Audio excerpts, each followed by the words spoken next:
Praise the Lord, ஹல்லேலூயா. சீயோன் வேதாகம ஆய்விற்கு அன்போடு கூட இயேசு கிறிஸ்துவின் நாமத்தில் உங்களை வரவேற்கிறேன். இந்த தினத்திலும் அப்போஸ்தலரான பரிசுத்த பவுல் கொரிந்தியருக்கு எழுதின 2வது நிருபம் அதிகாரங்கள் 8 முதல் 13 அதிகாரங்களில் உள்ள வசனங்களை தியானிக்க சர்வ வல்லமையுள்ள தேவன் நமக்கு கிருபை பாராட்டுவாராக. 8வது 9வது அதிகாரங்களில் எருசலேமில் உள்ள ஏழை விசுவாசிகளுக்கு தர்மம் கொடுப்பது பற்றிய வழிமுறைகளை இங்கே அப்போஸ்தலர் சொல்கிறதை குறித்து பார்க்கிறோம். புதிய ஏற்பாட்டில் காணப்படும் கிறிஸ்துவின் தான தர்மங்களை பற்றிய விரிவான போதனைகளை இங்கேயும் நாம் அதற்கு நிகரான போதனைகளை நாம் பார்க்கிறோம். கர்த்தருக்கு மகிமை உண்டாவதாக. நாம் தேவனுக்கு சொந்தமானவர்கள், நமக்குரியவைகள் நம் ஆண்டவருக்குரியவைகளாக வைத்திருக்க வேண்டும். நாம் நம் இருதயங்களில் பணத்துக்காக ஊழியம் செய்யாமல் தேவனுக்காக ஊழியம் செய்ய வேண்டும் என்ற அடிப்படை தீர்மானம் எடுக்க வேண்டும். கர்த்தருடைய நாமத்திற்கு மகிமை உண்டாவதாக. நம் இருதயங்களில் பணத்துக்காக ஊழியம் செய்யாதபடிக்கு நாம் தேவைப்பட்டவர்களுக்கு உதவும்படியாக நாம் அழைக்கப்படுகிறோம். கர்த்தருடைய நாமத்திற்கு மகிமை உண்டாவதாக.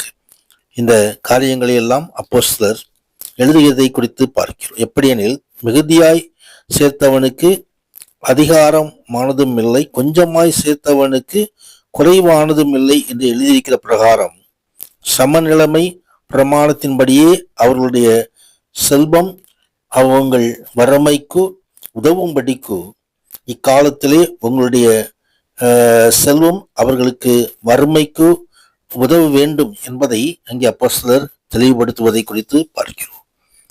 தொடர்ந்து 9வது அதிகாரங்களிலும் விசனமாயும் அல்ல, கட்டாயமாயும் அல்ல, தன் மனதில் நியமித்தபடியே கொடுக்க கடவன்.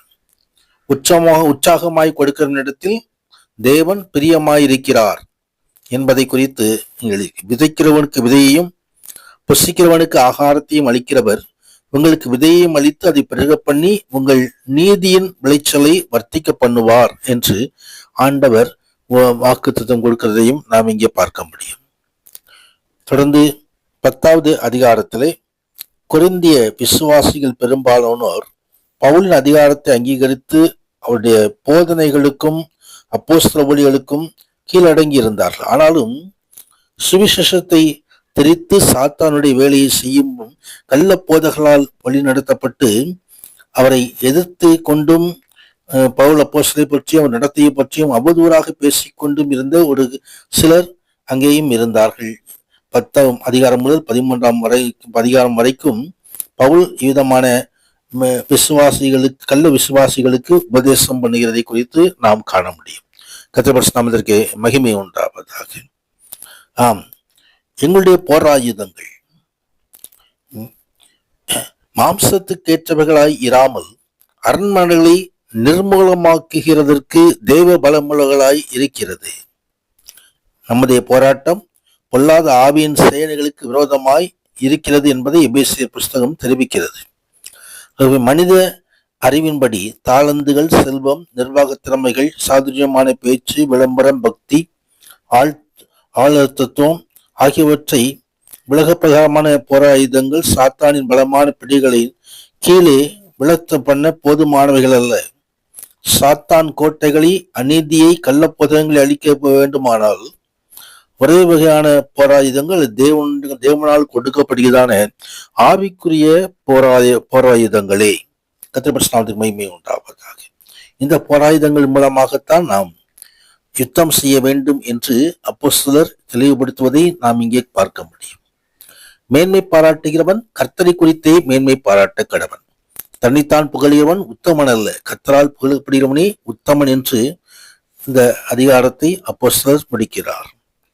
தொடர்ந்து 11ஆம் அதிகாரத்திலே கள்ள அப்போஸ்தலரை குறித்து அங்கு சொல்லப்படுகிறதான காரியத்தை குறித்து, சர்ப்பமானது தன்னுடைய தந்திரத்தினாலே ஏபாலை வஞ்சித்தது போல உங்கள் மனதும் கிறிஸ்துவை பற்றிய உண்மை நின்று விலகும்படிக்கு கெடுக்கப்பட்டு விடும் என்று பயந்திருக்கிறேன் என்பதை அங்கு அப்போஸ்தலர் சொல்லுகிறார்.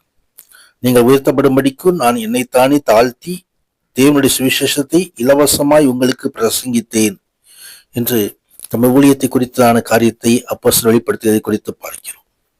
ஆனால் கள்ள அப்போஸ்தலர்கள், கள்ள கபடமுள்ள வேலையாட்கள் கிறிஸ்துடைய அப்போஸ்தலருடைய வேஷத்தை தரித்து கொண்டவர்களாய் வந்து ஒளியின் தூதனுடைய வேஷத்தை தரித்துக் கொள்கிறார்கள் என்பதை இங்கே அப்போஸ்தலர் நமக்கு அவர் எச்சரிக்கின்றார். கர்த்தருடைய பரிசுத்த நாமத்திற்கு மகிமை உண்டாவதாக. பவுல் அப்போஸ்தலர் தன் துன்பங்களை குறித்து பெருமிதம் பண்ணுவதை குறித்து பார்க்கிறோம். நான் மேன்மை பாராட்ட வேண்டுமானால் என் பலவீனத்துக்கு அடுத்தவைகளையே மேன்மை பாராட்டுவேன் என்று சொல்லி எத்தனையோ துன்பங்கள், எத்தனையோ நெருக்கங்கள் ஆகியவற்றை கடந்து வந்தாலும் பவுல் அப்போஸ்தலர் விசுவாச பாதைகளை உறுதியாய் செல்கிறதை குறித்து நாம் இங்கே பார்க்கிறோம். கர்த்தருடைய பரிசுத்த நாமத்திற்கு மகிமை உண்டாவதாக. 12ஆம் அதிகாரத்திலே பவுலின் தரிசனமும் மாம்சத்தில் கொடுக்கப்பட்டதான ஒரு முள்ளும் கொடுக்கப்பட்டிருக்கிறதை குறித்து பார்க்கிறோம். இதோ 3ஆம் வானம் வரைக்கும் எடுக்கப்பட்டு அங்கே பரதேசுக்குள் நடக்கிறதான காரியங்களை குறித்து அங்கே வெளிப்படுத்தப்பட்டிருக்கிறது, அங்கே கொடுக்கப்பட்டிருக்கிறது. தொடர்ந்து அவர் இது தனது மாம்சத்திலே கொடுக்கப்பட்டதான ஒரு முள், அது சாத்தான் கொட்டும் தூதனை போல இருக்கிறது. அதை நீங்கும்படி 3 முறை நான் கர்த்தரிடத்தில் வேண்டினேன், அவருக்கு கிருபை போதும், பலவீனத்தில் என்பதும் பூரணமாய் விளங்கும் என்று அங்கே பதில் கொடுத்ததை குறித்து பார்க்கிறோம். எனவே அப்போஸ்தலர் பலவீனங்களை குறித்து மிகவும் சந்தோஷமாய் மேன்மை பாராட்டுகிறதை நாம் இங்கே பார்க்க முடியும். கர்த்தருடைய பரிசுத்தத்துக்கு மகிமை உண்டாவதாக. ஆம், நான் உங்களில் எவ்வளவு அதிகமாய் அன்பு கூறுகிறேனோ அவ்வளவு குறைவாய் உங்களால் அன்பு கூறப்பட்டிருந்தாலும் மிகவும் சந்தோஷமாய் நான் உங்கள் ஆத்மாவுக்காக செலவு பண்ணப்படவும் விரும்புகிறேன் என்று சொல்லி தன்னைத்தானே அந்த ஊழியங்களுக்காக அர்ப்பணிக்கிறதை குறித்தும் பார்க்கிறோம். 13வது இறுதி எச்சரிக்கையோடு முடிவான வாழ்த்துகளோடு முடிவடைகிறது. இந்த வசனங்களை நாம் கற்றுக்கொண்டு தேவனுக்கு சாட்சியாய் நிற்போம். உன்னதரான தேவன் மகிமையான காரியங்களை செய்தருள்வாராக. ஆமேன், ஆமேன்.